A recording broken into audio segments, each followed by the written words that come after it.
ஆலங்குளம் அருகே மின்சாரம் பாய்ந்து பெண் ஒருவர் உயிரிழந்த சம்பவம் சோகத்தை ஏற்படுத்தியுள்ளது.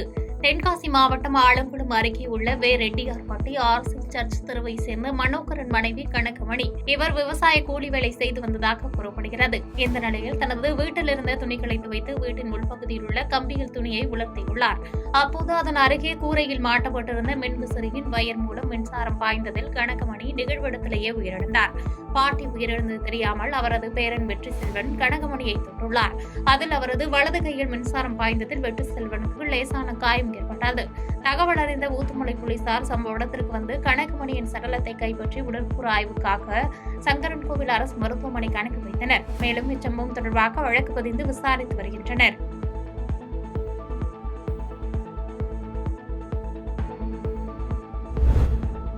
பழனி அருகே லாரி மோதியதில் சாலை ஓரத்தில் நடந்து சென்ற மூதாட்டி சம்பவ இடத்திலேயே உயிரிழந்த நிலையில் போலீசார் வழக்கு செய்யவில்லை என்று கூறி உறவினர்கள் உடலை வாங்க மறுத்து வாக்குவாதத்தில் ஈடுபட்டனர்.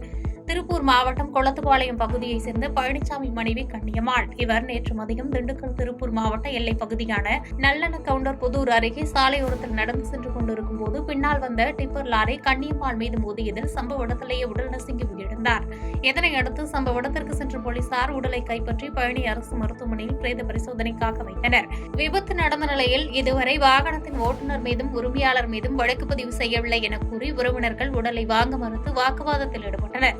தொடர்ந்து காவல்துறையினர் மேற்கொண்ட பேச்சுவார்த்தையை தொடர்ந்து சமரசம் ஏற்பட்டு உறவினர்கள் உடலை பெற்று சென்றனர்.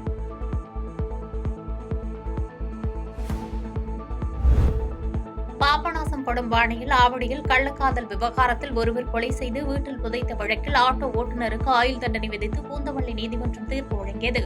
ஆவடி அடுத்த கௌரிப்பேட்டை பகுதியைச் சேர்ந்தவர் அமுதா. இவருக்கு அதே பகுதியைச் சேர்ந்த சுந்தரம் என்பவருடன் பழக்கம் ஏற்பட்டு கள்ளக்காதலாக மாறியது. இந்த நிலையில் அமுதாவிற்கு அதே பகுதியைச் சேர்ந்த திவான் முகமது என்பவருடன் பழக்கம் ஏற்பட்டுள்ளது. இதனால் சுந்தரத்துடன் பழகுவதை அமுதா நிறுத்தியுள்ளார். இதில் சுந்தரத்திற்கும் அமுதாவிற்கும் இடையே அடிக்கடி தகராறு ஏற்பட்டு வந்த நிலையில் சுந்தரத்தை தீர்த்து கட்ட முடிவு செய்து கடந்த 2017ஆம் ஆண்டு திவான் மற்றும் அவரது நண்பர் கோபிநாத் ஆகியோர் சேர்ந்து கொலை செய்து வீட்டிலேயே பள்ளம் தோண்டி உடலை புதைத்துள்ளனர். இந்த சம்பவம் குறித்து ஆவடி போலீசார் வழக்கு பதிவு செய்து சுந்தரம் கொலை செய்த வழக்கில் திவான், அவரது நண்பர் கோபிநாத், ராஜேஸ்வரி, அமுதா ஆகிய 4 பேரை கைது செய்து சிறையில் அடைத்தனர். இந்த வழக்கு பூந்தமல்லியில் உள்ள கூடுதல் மாவட்ட அமர்வு நீதிமன்றம் 2இல் நடந்து வந்தது. வழக்கை விசாரித்த நீதிபதி விஜயகுமார் இந்த வழக்கில் நேற்று தீர்ப்பு வழங்கினார். இதில் கொலை குற்றம் நிரூபிக்கப்பட்டதால் திவானுக்கு ஆயுள் தண்டனையும் ரூபாய் 1000 அபராதமும், அபராதத்தை கட்ட தவறினால் மேலும் 3 மாதம் சிறை தண்டனை விதித்து தீர்ப்பு வழங்கினார். இந்த வழக்கில் கோபிநாத், ராஜேஸ்வரி, அமுதா ஆகிய 3 பேரை விடுதலை செய்து நீதிபதி தீர்ப்பு வழங்கினார்.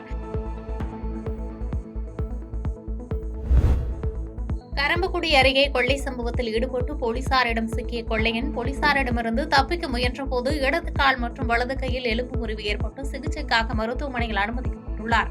புதுக்கோட்டை மாவட்டம் கரம்பக்குடி அருகே பச்சநாயகுளம் பகுதியைச் சேர்ந்த ஐயப்பன் என்பவரது வீட்டில் தாயார் பாக்கியசெல்வி, மனைவி தங்கலட்சுமி இருவரையும் கட்டி போட்டு கடந்த நவம்பர் 9ஆம் தேதி 47 சவரன் தங்க நகைகள் மற்றும் 35,000 ரூபாய் ரொக்கப்பணம் முகமூடி அணிந்து கொள்ளையடிக்கப்பட்ட சம்பவத்தில் இருவர் கைது செய்யப்பட்டனர். போலீசாரின் வாகன சோதனையில் நிற்காமல் சென்ற ராஜசேகர், மகேந்திரன் ஆகிய இருவரை போலீசார் மடக்கி பிடித்து விசாரணை செய்ததில் கொள்ளை சம்பவத்தில் ஈடுபட்டது தெரியவந்தது. மேலும் இவர்கள் இருவரும் மீது பல்வேறு மாவட்டங்களில் குற்ற சம்பவங்களில் ஈடுபட்டு வழக்குகள் இருப்பதும் தெரியவந்த நிலையில் சுமார் 40 பவுண்ட் நகைகளை கைப்பற்றியதாக கூறப்படுகிறது.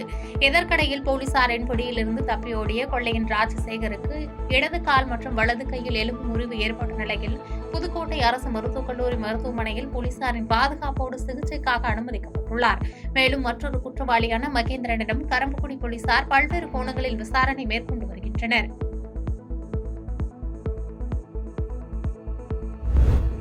கேரளாவில் ரியல் எஸ்டேட் தொழில் செய்து வந்த பெண்ணை கள்ளக்காதல் ஜோடி ஒன்று திட்டமிட்டு கொலை செய்த சம்பவத்தின் பின்னணி வெளியாகியுள்ளது.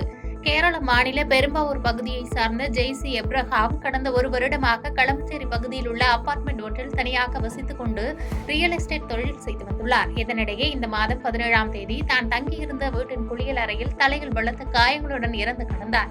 உடற்கூறாய்வில் ஜெய்சி கொலை செய்யப்பட்டது தெரியவந்த நிலையில் போலீசார் கொலை வழக்கு பதிவு செய்து விசாரணை நடத்தி வந்தனர்.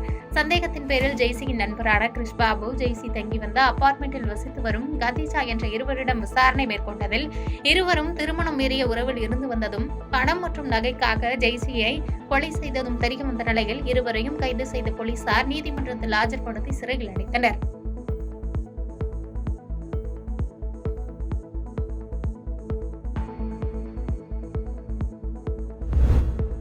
திருப்பூர் மாவட்டம் பல்லடம் அருகே ஒரே குடும்பத்தைச் சேர்ந்த 3 பேர் வெட்டி கொலை செய்யப்பட்ட சம்பவம் பரபரப்பை ஏற்படுத்தியுள்ளது. சமலை கவுண்டம்பாளையத்தில் தோட்டத்து வீட்டில் வசித்து வந்த தெய்வ சிகாமணி, அவரது மனைவி அமலாத்தாள், மகன் செந்தில்குமார் ஆகியோரை மர்ம நபர்கள் வெட்டி கொன்றனர். சம்பவம் நடந்த இடத்தில் பல்லடம் காவல் துணை கண்காணிப்பாளர் தலைமையிலான போலீசார் விசாரணை மேற்கொண்டு வருகின்றனர். கொலைக்கான காரணம் என்ன என்பது குறித்தும், கொலை சம்பவத்தில் ஈடுபட்ட நபர்கள் யார் என்பது குறித்தும் போலீசார் தீவிர விசாரணை நடத்தி வருகின்றனர். பாதகம் செய்பவரை கண்டால் நாம் பயங்கொள்ளலாகாது பாப்பா. மோதி மிதித்து விடு பாப்பா, அவர் முகத்தில் உமிழ்ந்து விடு பாப்பா. அண்மை செய்திகளை உடனுக்குடன் தெரிந்து கொள்ள இணைந்திருங்கள் இயம்நாடு தொலைக்காட்சியுடன்.